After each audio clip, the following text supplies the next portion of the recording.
Mon frère, ma soeur, c'est généralement et presque toujours toi qui parles à Dieu. Tu lui exposes tes besoins.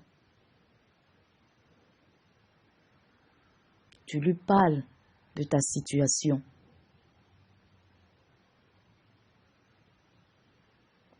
Mais est-ce que tu t'es une fois demandé si Dieu aussi pouvait te parler, s'il avait aussi des choses à te dire sur ta vie, sur la vie de tes proches?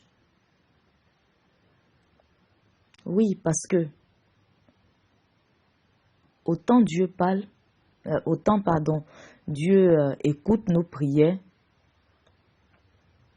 autant il a des oreilles pour nous écouter,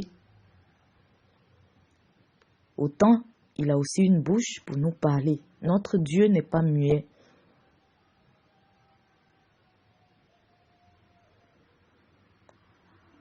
Alors aujourd'hui, tu vas te retirer dans un endroit calme où tu seras seul à seul avec Dieu et lui demander de te parler de ta vie ou même de la vie de n'importe qui. Parce que Dieu aussi peut nous parler de la vie des autres, d'une situation concernant une autre personne, en plus de notre vie. C'est sûr et certain que l'ennemi ne va pas apprécier ça, parce qu'il connaît le pouvoir de cela. La parole de Dieu nous dit dans Ésaïe 35 que c'est dans le calme et la confiance que se trouve notre salut. C'est dans le calme et la confiance que se trouve notre force. Parce que quand tu es en intimité avec Dieu, tu reçois vraiment une force. Dieu t'enseigne, il te dit des choses que tu ne pouvais pas savoir quand tu es dans l'agitation. C'est pourquoi l'ennemi fait tout pour créer du bruit, l'agitation, la distraction, pour ne pas que nous percevons ce que Dieu nous dit. Donc si tu n'avais pas l'information que Dieu peut te parler aussi et qu'il peut te révéler des choses comme nous le dit Jérémie, le chapitre 33, verset 3. Invoque-moi. Quand Dieu dit invoque-moi, ça veut dire qu'il peut te parler. Donc, cette parole nous dit invoque-moi et je te répondrai. Quelqu'un qui répond, c'est qu'il a une bouche pour te répondre. Donc Dieu nous dit, je te révélerai de grandes choses, des choses cachées que tu ne connais pas, des choses cachées que tu ne sais pas. Et ces choses-là, ce n'est pas dans la distraction que tu pourras les savoir. C'est pourquoi l'ennemi fait toujours tout pour que nous soyons distraits, pour que nous soyons dans le bruit. Et toi-même fais l'expérience. Quand tu es dans le bruit,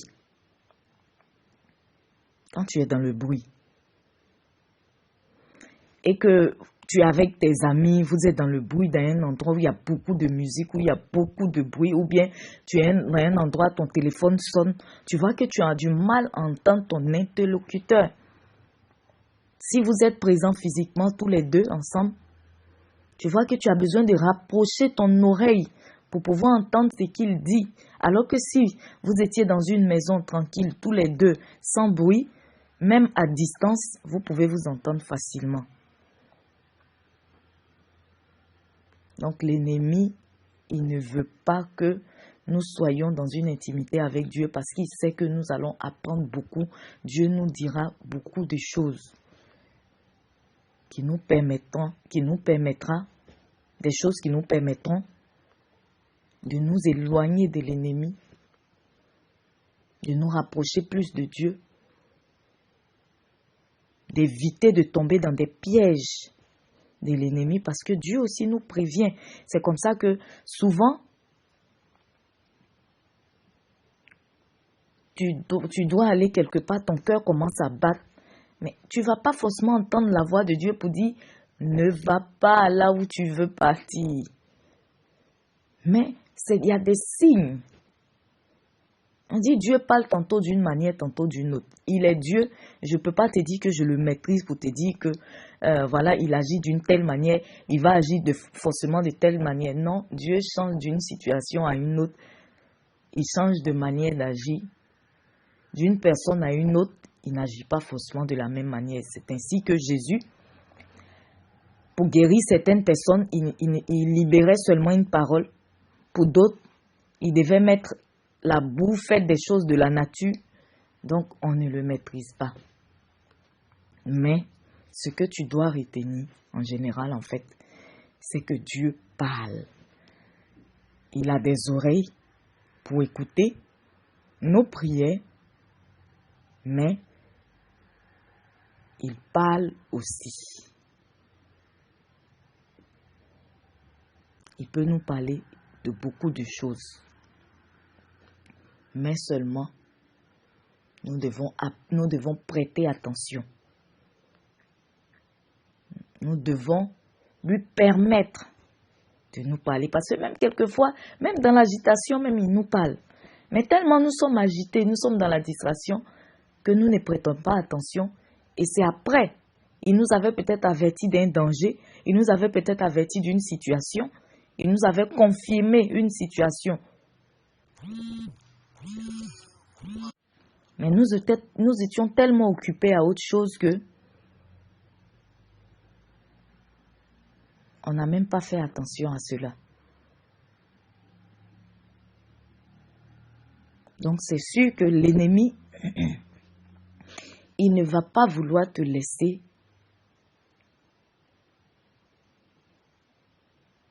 faire cet exercice. Je dis exercice parce que ce ne sera pas facile au départ, mais c'est au fur et à mesure. Et peut-être au départ, tu ne vas rien entendre. Tu vas te dire, bon, je suis resté dans le silence, j'ai écouté que Dieu me parle, rien ne s'est passé. Oui, oui, mais c'est au fur et à mesure. C'est au fur et à mesure qu'un jour, tu vas voir que Dieu va te révéler quelque chose qui était urgent. Quelque chose qui était très important.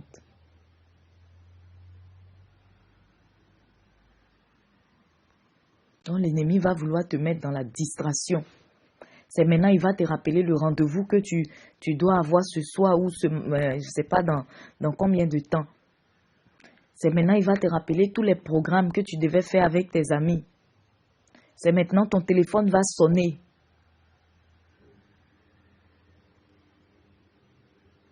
Moi, tout à l'heure, c'était mon réveil qui sonnait. Ce n'était pas le téléphone. Donc, c'est maintenant.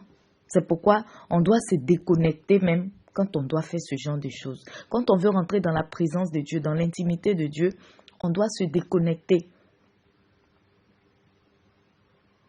pour éviter d'être distrait. Parce que tu vas voir que peut-être tu étais dans ce moment même, peut-être ça fait peut-être même 50 minutes. À la 51e minute où Dieu t'envoyait son ange pour te dire quelque chose, c'est là ton téléphone va sonner. L'ennemi va empêcher que tu entendes cette chose-là. Donc, pour éviter tout ça, déconnecte-toi. Parce que le même ennemi qui va venir faire sonner ton téléphone pour t'empêcher d'écouter Dieu, c'est le même encore qui va aller t'accuser devant Dieu. Oui, parce qu'il va jusqu'à dans la présence de Dieu même pour nous accuser. Donc, essaie de faire cela chaque jour. Chaque jour, c'est un exercice. Chaque jour, tu dégages un temps pour ça. Même si c'est 10 minutes, 15 minutes, 20 minutes, ou en tout cas le temps que tu peux passer. Tu dis seulement au Saint-Esprit de te disposer. Même si tu ne reçois rien, continue. Chaque jour, fais-le. Et tu vas voir que tu vas t'habituer. Ça sera plus un exercice, ça fera partie de ton quotidien. C'est comme quand tu manges tous les jours, tu dois manger tous les jours, tu dois aller au travail tous les jours. Insère ça dans ton programme. Mon temps avec Dieu.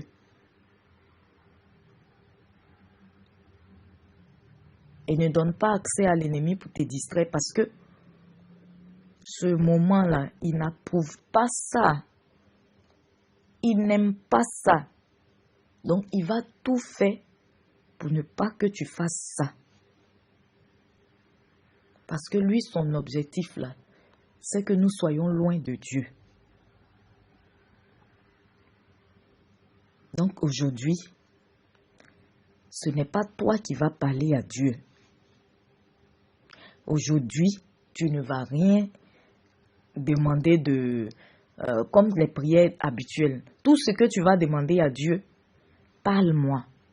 Mon Dieu, parle-moi. Dis-moi ce que je dois entendre. Dis-moi ce que je dois savoir. Et tu gardes le silence complètement.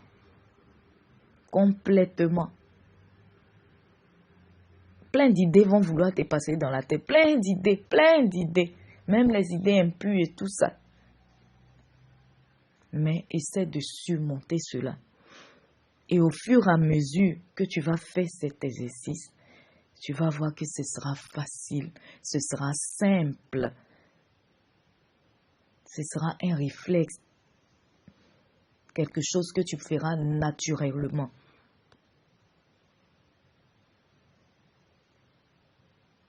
Alors, est-ce que tu es prête? Est-ce que tu es prêt? Dispose-toi. Demande au Saint-Esprit de Dieu de te disposer.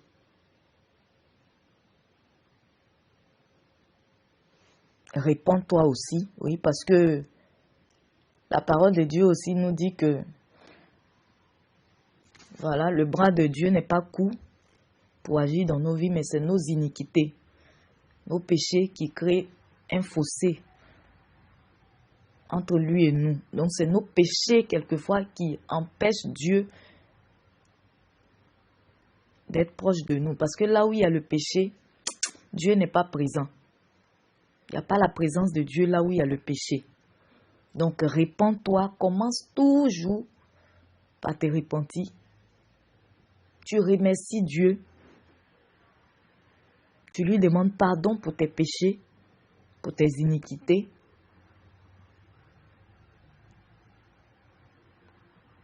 Tu te laves, tu te nettoies, tu te purifies avec le sang de Jésus.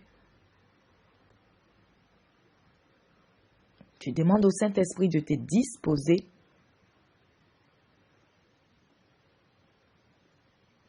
Et tu dis à Dieu, parle-moi Seigneur, je t'écoute.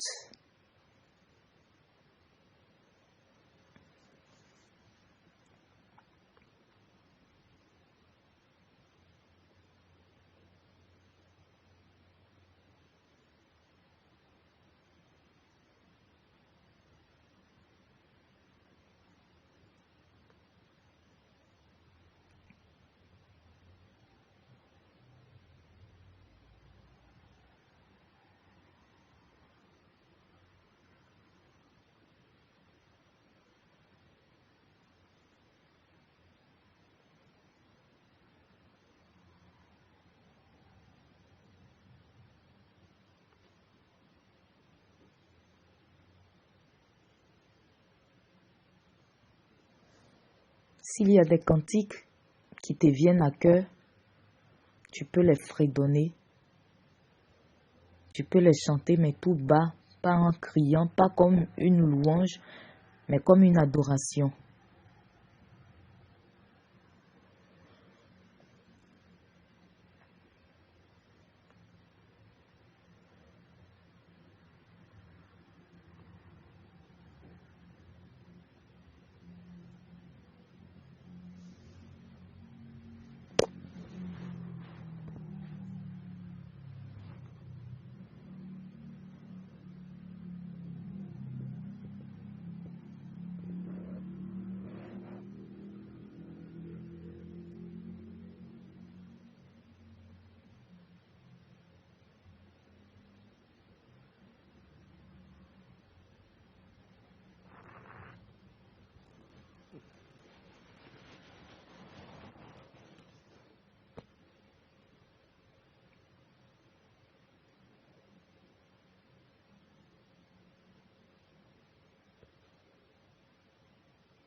Mon frère, ma soeur,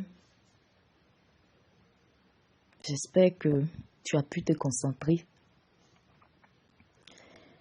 Sinon, c'est pas grave. Essaie régulièrement de faire que cela fasse désormais partie de ta vie, de tes journées. Donne un temps à Dieu, un temps où tu écoutes, tu continues tes prières, il n'y a pas de problème. Mais dans la journée, un temps où tu écoutes Dieu. Tu te tais carrément et tu laisses Dieu te parler. Sois béni.